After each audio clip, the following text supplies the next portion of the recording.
abundance for all. If you say, people often talk about solving global poverty, or essentially how do we give everyone a very high standard of living. I think the only way to do this is AI and robotics, which doesn't mean that it is without its issues. I mean, we need to be very careful with AI. We need to be very careful with robotics. We don't want to find ourselves in a James Cameron movie, Terminator. He's great movies, love his movies, but we don't want to be in Terminator, obviously. But if you have ubiquitous AI that is essentially free or close to it, and ubiquitous robotics, then you will have an explosion in the global economy, an expansion in the global economy that is truly beyond all precedent. Elon, can that expansion be broad? Yes. Or is it narrow? And how can that be created? How can it broaden the global economy? Yeah,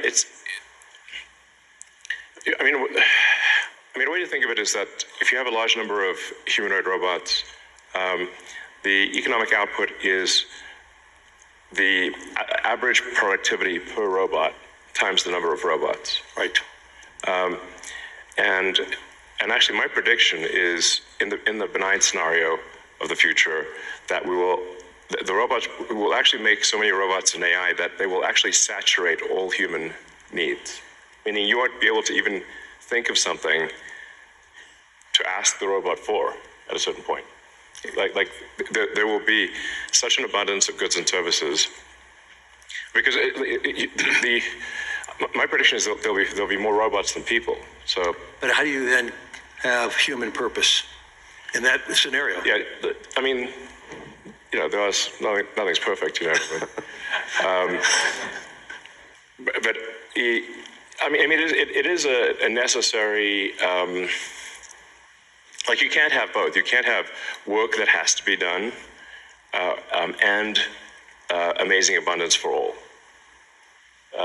Because if it's work that has to be done, then you and only some people can do it, then you can't have abundance. Then it's narrow. It's narrow, yeah. Exactly. So, but if you have billions of humanoid robots, and I think there will be,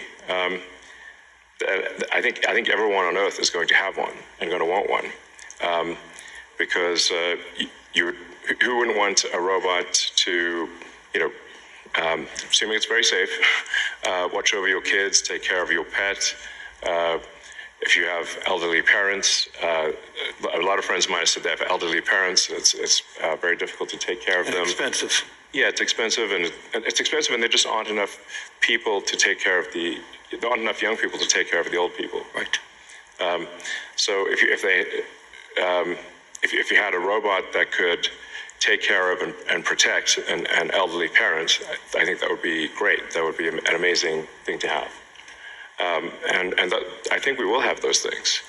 So, overall, I'm very optimistic about the future. I think we're headed for a future of amazing abundance, which is very cool. And definitely, we are in the most interesting time in history. I think there's a more interesting time in history. Can you and I reverse aging in this new history, or are we going to see it? I haven't put much time into the aging stuff. I do think it is a very solvable problem. Like you can.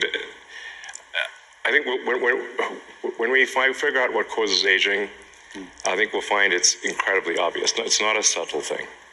The reason I say it's not a subtle thing is because all the cells in your body, with some pretty much age at the same rate. I've never seen someone with an old left arm and a young right arm ever in my life. So why is that?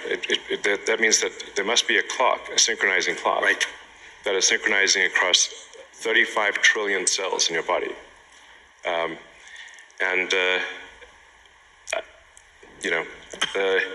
There is some benefit to death, by the way. It's like there's a reason why we don't actually have a longer lifespan because if people do live forever or for a very long time, I think there's some risk of an ossification of society, of things just getting kind of locked in place, and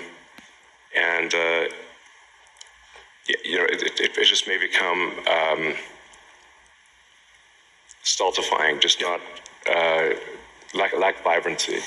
But that said, do I think we'll figure out ways to extend life and maybe even reverse aging? I think that's highly likely. I'm looking forward to that.